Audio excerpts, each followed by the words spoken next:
परीक्षा धमकी लेने हमको। चलो नागपूर, चलो नागपूर, चलो नागपूर. भारतीय संविधान दिनानिमित्त केंद्रीय वार्षिक अधिवेशनाचे नागपूर येथे आयोजन. दिनांक 25 व 26 नोव्हेंबर रोजी all India SC/ST railway employees association तर्फे 2 दिवसीय केंद्रीय वार्षिक अधिवेशनाचे नागपूर येथे आयोजन. सर्व SC/ST असोसिएशन मंडळ पदाधिकारी, कार्यकर्ते तथा सदस्यांना उपस्थित राहण्याचे जाहीर आवाहन. आयोजक मध्य railway zone all India SC/ST railway employees association. चलो नागपुर, चलो नागपुर, चलो नागपुर. कल हमने इंस्पेक्शन किया तो जो भी उसमें कुछ जो भी नए प्रोजेक्ट चल रहे हैं उनको पूरा रिव्यू किया. और सेकंड जो कवच का जो बताया MR साहब ने, सेंट्रल रेलवे, पहले तो मैं WCR में था, पश्चिम मध्य रेलवे में, तो वहाँ पे कोटा, सवाई माधोपुर, नागदा, मथुरा किया. अभी मध्य रेलवे में कवच सेंट्रल रेलवे पहला रेलवे है जिसमें जो हमारा ट्रैक किलोमीटर है, कंप्लीट रूट किलोमीटर, उसके ऊपर पूरा कवच करने जा रहे हैं. बाकी रेलवे में कुछ स्पेसिफिक रूट के ऊपर कर रहे हैं, जैसे जो GQ/GD रूट होते हैं, राजधानी रूट जिनको बोलते हैं, वो रूट होते हैं. लेकिन सेंट्रल रेलवे में कंप्लीट ट्रैक किलोमीटर जितना भी रूट है हमारे, सब के ऊपर हमने कवच के टेंडर कर दिए हैं. टेंडर ओपन है, अंडर फाइनलाइजेशन है. बहुत जल्दी ही टेंडर फाइनलाइज हो जाएंगे. टावर के और कवच के इसमें 2 रहते हैं. एक लोको में कवच लगता है, एक स्टेशन के ऊपर कवच लगता है. तो लोको और स्टेशन के कवच आपस में इंटरेक्ट करते हैं UHF से, जो अल्ट्रा हाई फ्रीक्वेंसी रहती है उससे. स्टेशन के कवच हम यहाँ कर रहे हैं टेंडर, और लोको कवच CLW कर रहा है, जो चित्तरंजन लोकोमोटिव वर्क्स हैं वहाँ कर रहे हैं. 10,000 लोको कवच का टेंडर फाइनलाइज हो गया है अभी 20 तारीख को, और वो वर्क इन प्रोग्रेस है. वो बहुत जल्दी लग जाएंगे, 1 साल के अंदर, और फिर स्टेशन कवच हो जाएगा. फिर इनका ट्रायल शुरू होगा. तो सेंट्रल रेलवे पहला रेलवे रहेगा जिसमें कंप्लीट रूट किलोमीटर के ऊपर कवच का टेंडर अंडर फाइनलाइजेशन है. बहुत जल्दी फाइनल हो जाएंगे टावर के और स्टेशन कवच के. तो ये हमारे जो लोको में सिग्नल, जो सामने जो सिग्नल आ रहे हैं 3 किलोमीटर 5 किलोमीटर, वो लोको के अंदर डिस्प्ले हो गए सिग्नल. अभी at present loco pilot signal देखता है. अब मल्टी ट्रैकिंग हो गई है तो उसमें 3-4 सिग्नल जो रहते हैं उसमें वो अपना सिग्नल लेफ्ट में, राइट में, जैसा भी उसकी रोड लर्निंग रहती है, अपना सिग्नल देखता है, फिर रिपीट करता है. कवच में सिग्नल का एस्पेक्ट लोको में आ जाएगा अंदर. तीनों जो भी है, ग्रीन है, रेड है, येलो है, डबल येलो है, वहीं दिखेगा उसको. दूसरा, उसमें जो मूवमेंट अथॉरिटी है कि उसको कितना आगे तक जा सकता है, वो कहाँ तक उसके लिए सिग्नल मिले हुए हैं, वो उसमें डिस्टेंस लिखी हुई आती है 10 किलोमीटर. फिर वो कम होती हुई जाएगी डिस्टेंस, 8-9, फिर बढ़ जाए. आगे सिग्नल मिल गए तो फिर बढ़ जाएगी.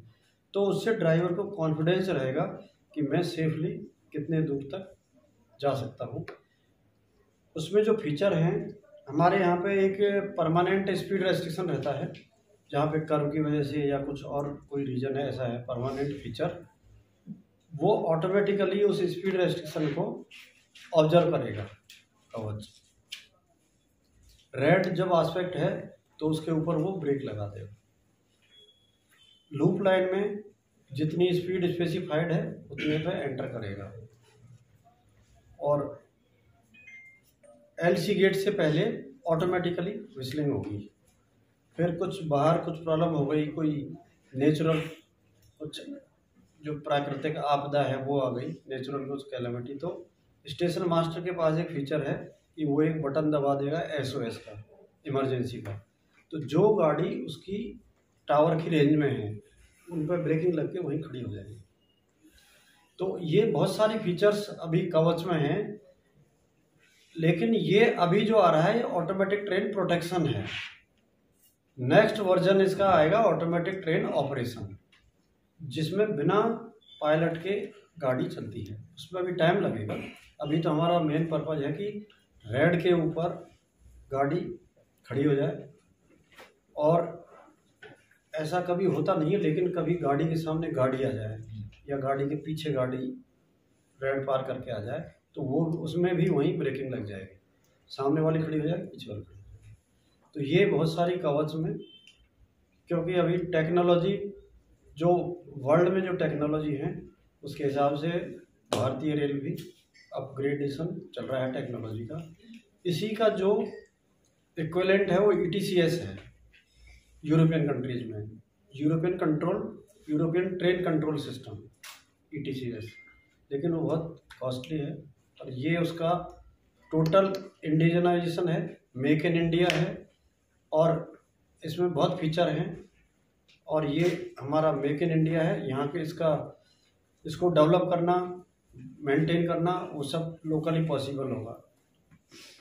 अभी कवच के ऊपर ये अभी बाकी तो आपको जो प्रोजेक्ट है सैंक्शन वो 2 पता लग गया है, भुसावल, खंडवा और मनमाड। थोड़ा अभी इसके ऊपर वर्कआउट करेंगे, लेकिन ये प्रोजेक्ट क्योंकि इनकी इम्पोर्टेंस है दोनों प्रोजेक्ट की, इसलिए इनको मिनिमम टाइम में कंप्लीट किया जाएगा और वार फुटिंग पे चलेंगे ये, क्योंकि इनका रिक्वायरमेंट है।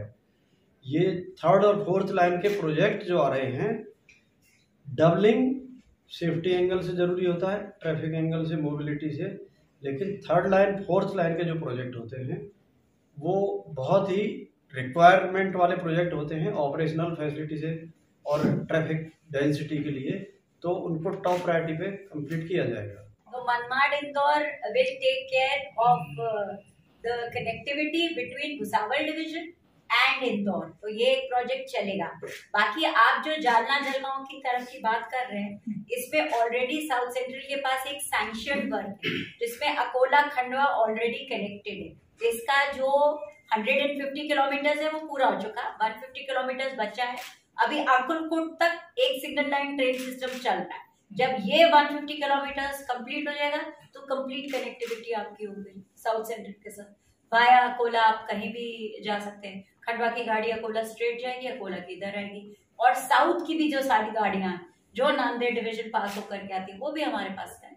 अभी हम उनको वाया कॉर्ड लाइन निकालते हैं, जो हमारी गाड़ियां हम मुंबई से लेते हैं वो हम नांदेड़ को देने के लिए, अकोला में देने के लिए via chord line bypass Bhusawal करके निकालते हैं टू डीकंजेस्टेड डिवीजन। एक बार ये दोनों लाइनें आ जाएंगी तो कंप्लीट हमारा सर्किट कंप्लीट हो जाएगा। चलो नागपूर, चलो नागपूर, चलो नागपूर भारतीय संविधान दिनानिमित्त केंद्रीय वार्षिक अधिवेशनाचे नागपूर येथे आयोजन।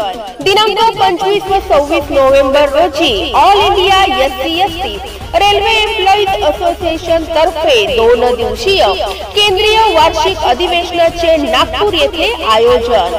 सर्व SC/ST असोसिएशन मंडळ पदाधिकारी, कार्यकर्ते तथा सदस्यांना उपस्थित राहण्याचे जाहीर आवाहन। आयोजक मध्य railway zone, all India SC/ST railway employees association. चलो नागपूर, चलो नागपूर, चलो Nagpur. Subscribe now and press the bell icon. Never miss an update.